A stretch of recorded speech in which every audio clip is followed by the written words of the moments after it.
do you have any tips for healing the gut? I know that's a bigger conversation and we Ooh. touched a lot about that already, but if you personally, I tried the FODMAP diet and that worked for me.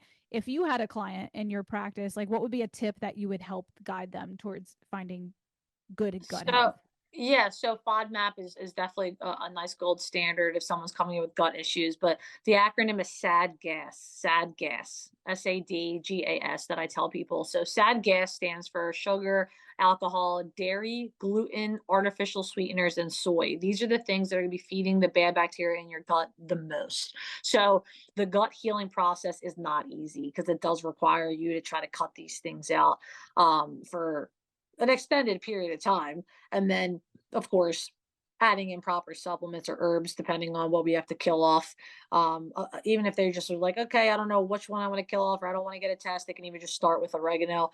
Oregano or rosemary herbal tinctures are really solid bad bacteria kill offs. But and then, for example, okay, Dr. Steph, I cut out, sugar, alcohol, dairy, gluten, artificial sweetener, and soy, but I'm still having reactions to certain food. That's where FODMAP comes in, right? So, like a lot of people are going to be very bothered by garlic, onions, garlic powder, and onion powder.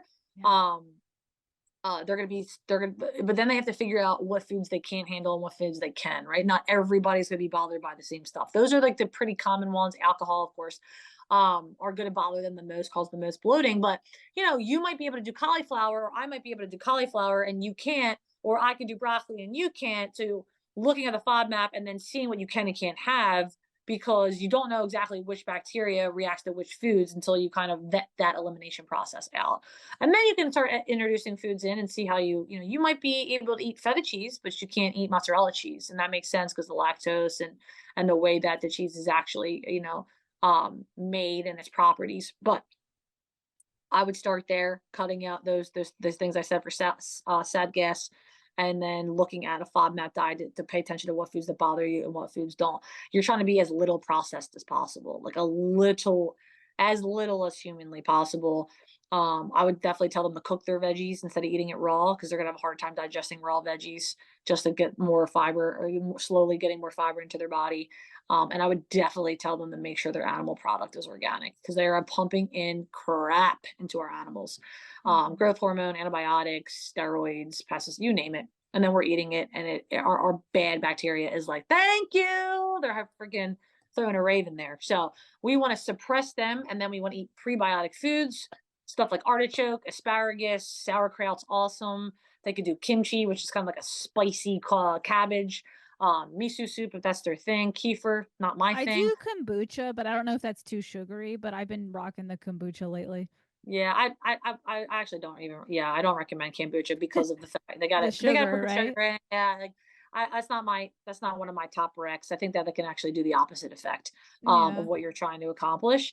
But like for example, I'll go to Aldi and I get these jars of artichoke that's just sitting in water and like ascorbic acid, which is vitamin C, and I will crush artichoke. I That mean, that does the trick too, artichokes? artichoke's amazing for your good bacteria in your stomach. Yeah, Like amazing. in a can, like in a jar? In a jar. Yeah, yeah. You Wow. gotta make Okay, sure I there's no didn't know sugar. that.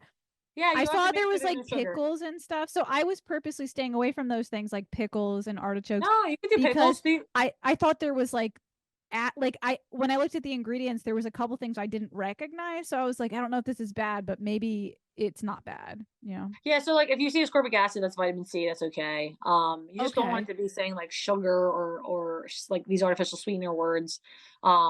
Which you could, I mean, if you're not super sure, I would always recommend doing a quick Google search, but just to see what it is. But yeah, like I can speak to Aldi. I know that they carry it. It's literally there's like it's in water, ascorbic acid, and salt. And if I drink it sometimes just to taste it, I'm like it just tastes like salt water, and it's just artichoke in there, and I just fork it and I just eat it because honestly I'm not gonna cook artichoke. I just know me. I'm just not gonna make artichoke. I'm too lazy for that.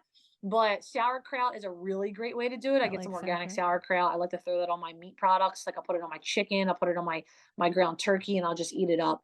Some people just eat it on their own. Sauerkraut's a very well known prebiotic food that's well versed. But I do pickles. Yeah, I like pickles. Again, that it's not your buttered chip pickle. Like nothing in liquid sugar. But yeah, so these kind of green bananas, eating your banana green will feed the good bacteria. Um, oh my gosh, white beans, so like cannellini beans can help your good bacteria, your gut. That's funny. This whole Fiber. time, I thought absorbic acid or whatever it was something terrible for you. I was like, that doesn't sound good. But now you've just like made my day because now I'm gonna like go on a frenzy. I'm gonna have pickles and artichokes and everything like that. Yeah, So and like I tell people to snack like that. Like snack like you're in the Mediterranean region of the world, Italy, Greece, whatever. Like I eat a lot of olives. I eat olives are artichoke. This is the good. way that I snack. I snack on nuts and seeds from a company that I really trust. Like that's the way I snack. I don't snack on cookies and pretzels and Mm. chips.